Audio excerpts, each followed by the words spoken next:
Bonjour à toutes et à tous, merci de nous retrouver pour cette émission On vous explique tout.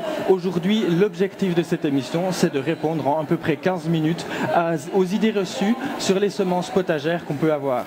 Pour m'accompagner aujourd'hui, j'accueille Jean-Daniel Arnaud. Merci d'être venu pour dialoguer avec moi sur le sujet des semences. Vous êtes responsable de la comparaison variétale pour la SNHF. La SNHF, c'est la Société nationale d'horticulture française. En premier, qu'est-ce que c'est que cette comparaison variétale que vous faites pour la société, la SNHF ? Depuis plusieurs années, j'organise un réseau expérimental de comparaison de variétés de légumes à travers la France. C'est-à-dire que chaque année, on choisit un légume. L'an dernier, par exemple, c'était les haricots verts. Là, ce printemps, on a choisi les laitues Batavia de printemps. Alors donc, ce qui se passe, c'est qu'on a des jardiniers à travers toute la France qui sont volontaires pour réaliser ces essais. Et on leur envoie donc des semences de 5 variétés sous numéro. Ils font donc ces expériences à l'aveugle avec un protocole, une feuille de notation, puis en général aussi une feuille qui explique toutes les maladies, tous les ravageurs qui peuvent poser des problèmes pour cette espèce. Et donc, par exemple, sur les haricots, les résultats, vous les avez maintenant de l'année dernière. Est-ce que vous pouvez voir des comparaisons entre les anciennes et les nouvelles variétés ? Quelles sont les meilleures, celles qui vous avez un peu arrivé à nous dire Alors l'an dernier, donc, on avait testé 5 variétés qui ont surtout des comportements différents. Dans ces tests, on mesure bien sûr le rendement. Le rendement, on pensait... Je m'excuse, je vous coupe 2 secondes. Vous pouvez un petit peu approcher le micro. Voilà, merci beaucoup. On peut, donc les différentes variétés, pour les comparer, on les met exactement dans les mêmes conditions. Donc le semis à la même date.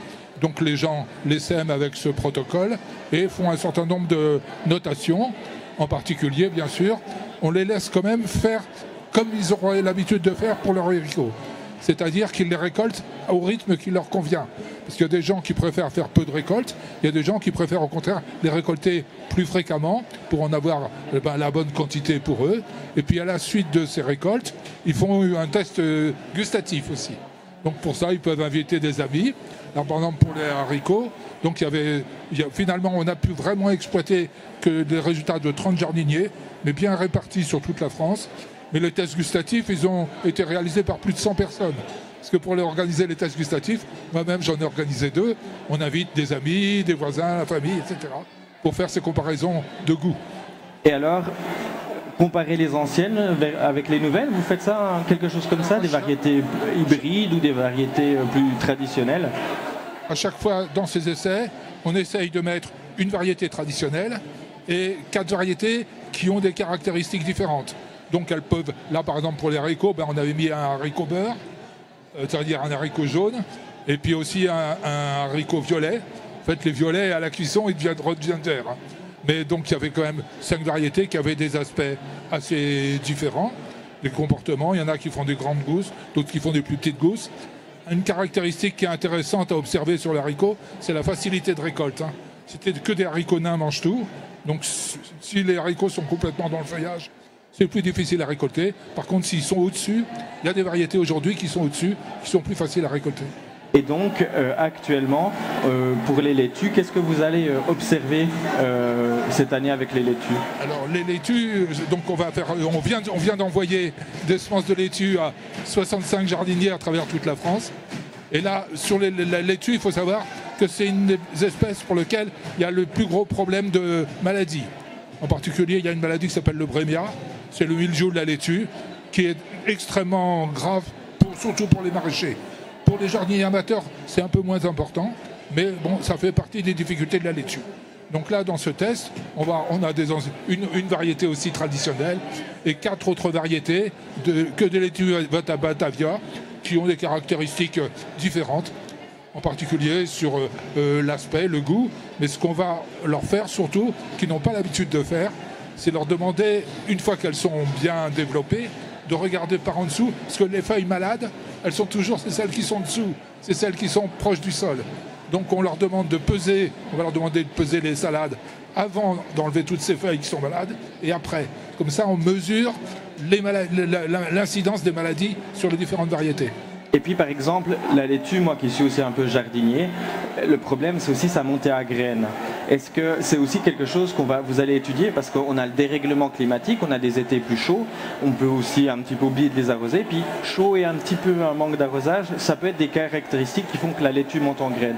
Donc est-ce que avec ça, vous allez nous donner des résultats, par exemple, pour avoir des laitues qui évitent de monter à graines?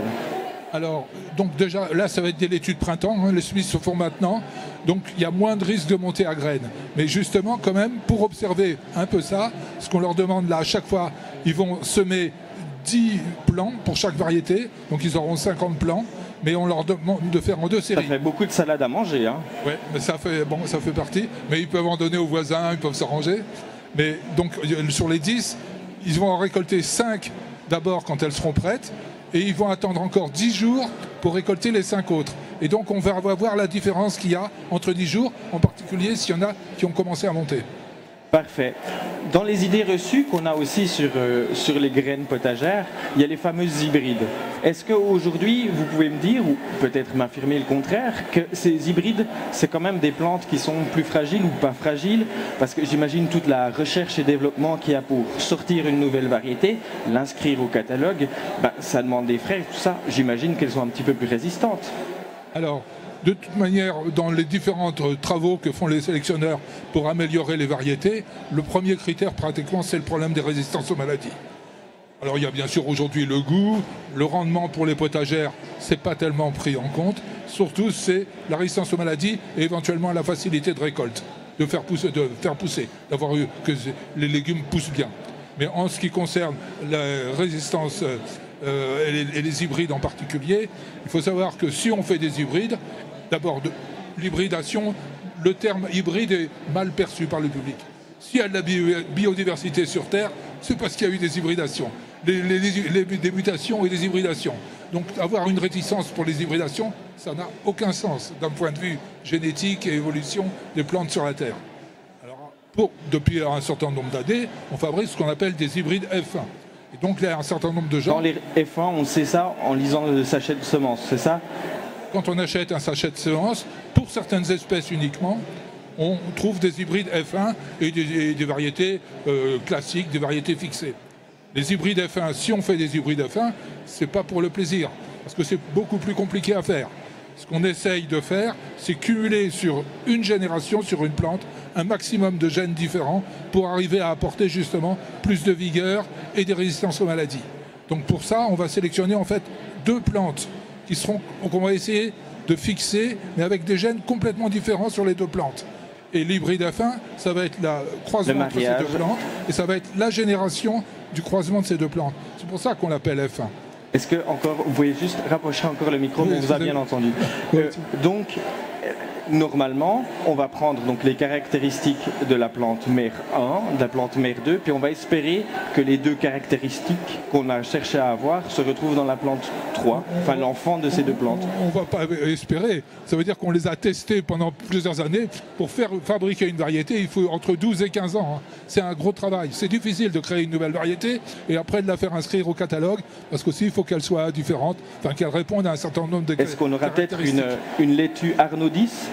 Une laitue? Une laitue qui porte votre nom de famille. Non, mais c'est un vrai travail. Et donc, a priori, les hybrides F1, la plupart en tous les cas, ils sont plus résistants aux maladies. Ils sont aussi plus simples à cultiver? Est-ce que c'est plus facile à cultiver s'il y a moins de maladies? S'il y a moins de maladies, on a moins de risques. Mais a priori, l'objectif, c'est effectivement d'avoir le moins de maladies possible, pour que les plantes soient belles et qu'il n'y ait pas trop de dégâts et de choses inutilisables, de parties inutilisables des plantes. On parle là des hybrides, mais est-ce qu'il n'y a pas un risque aussi qu'on perde en diversité végétale? J'entends par là, est-ce que les anciennes variétés qu'on a sélectionnées pour avoir des nouvelles, on les perd pour pouvoir faire des nouvelles variétés? On perd de la génétique. Il y a beaucoup de critiques qui sont faites sur la perte de la biodiversité sur les légumes en général. Moi, je dirais, c'est vrai que peut-être en nombre, pour certaines espèces, on en a moins, parce qu'avant, on avait des tas d'anciennes variétés locales qui aujourd'hui, on utilise moins. D'abord parce qu'elles sont dépassées, hein. Il y a des variétés qui sont plus performantes, mais ce qui se passe aussi, surtout, c'est que ces variétés, elles n'ont plus, si en nombre de variétés, ça a un peu diminué, par contre, le nombre de gènes à l'intérieur de ces variétés, il augmente, et il augmente encore. C'est ce que font les sélectionneurs. Donc en biodiversité, au niveau de la génétique, au contraire, on progresse. On progresse, d'accord. Et puis, dans votre potager, est-ce que vous mélangez des variétés anciennes, des variétés nouvelles? Est-ce qu'il y a certains légumes que vous allez sélectionner, enfin, que vous allez absolument prendre des nouvelles variétés, et puis d'autres, on peut très bien se contenter des anciennes? Est-ce que le mix se fait bien? Alors moi j'anime un jardin potager partagé, et là on fait de tout. Moi je pense qu'il y en a un certain nombre de gens qui sont attachés à telle ou telle variété, donc on les fait, et puis on essaye de tester aussi d'autres variétés qui pourront apporter tel ou tel intérêt, et donc on essaye, moi en tous les cas, dans ce jardin, auprès des gens avec lesquels on jardine, j'essaye de les inciter à tester des choses nouvelles, parce que ça apporte telle ou telle chose, justement telle ou telle résistance aux maladies. Vous avez un exemple d'une variété nouvelle qui vous intéresse particulièrement, dont vous êtes particulièrement fier? Dans tous les jardins, la plante phare, c'est la tomate, hein. Donc la tomate, bon, le problème numéro 1 de la tomate, c'est le mildiou, hein. Donc tous les jardiniers ont ce problème-là. Alors déjà, il y a une solution relativement simple pour ne pas avoir de mildiou, c'est de leur mettre un chapeau, hein. C'est-à-dire que s'il n'y a pas d'humidité, par au-dessus. Si on a par en dessous, au contraire, il en faut. Mais s'il n'y a pas le feuillage n'est pas humide, il n'y aura pas de mildiou. Donc ça, c'est une solution facile, mais tout le monde n'a pas une serre ou n'a pas un abri pour protéger ses tomates. Et dans ce cas-là, il faut essayer d'avoir des variétés qui soient mieux résistantes au mildiou. Mais le mildiou, c'est compliqué, parce qu'en fait, il y a 3 races de mildiou. Donc on a réussi par la génétique à rendre certaines tomates résistantes à l'une, à 2, mais aux 3 races, c'est difficile. Donc, par contre, on sait que les tomates cerises, par exemple, sont naturellement plus résistantes au mildiou que les tomates classiques. Donc on fait beaucoup aujourd'hui d'hybridation avec des plantes proches de la tomate. Les tomates vraiment cerises, c'est une espèce légèrement différente de la tomate classique. Donc on fait des croisements pour essayer d'introduire des gènes de résistance au mildiou sur les variétés de tomates. Donc elles viennent pas, les tomates traditionnelles ne viennent pas plus petites quand même? Les tomates ne viennent pas plus petites. Il y en a qui deviennent plus petites. Enfin, là, aujourd'hui, on estime qu'au niveau mondial, il y a 80 000 variétés de tomates. On a le choix. On a de quoi faire. Et en Europe, je crois que le nombre de variétés inscrites au catalogue, c'est 4 000. Donc, des variétés, il y en a à l'appel. Après, il faut que les variétés soient disponibles pour le grand public.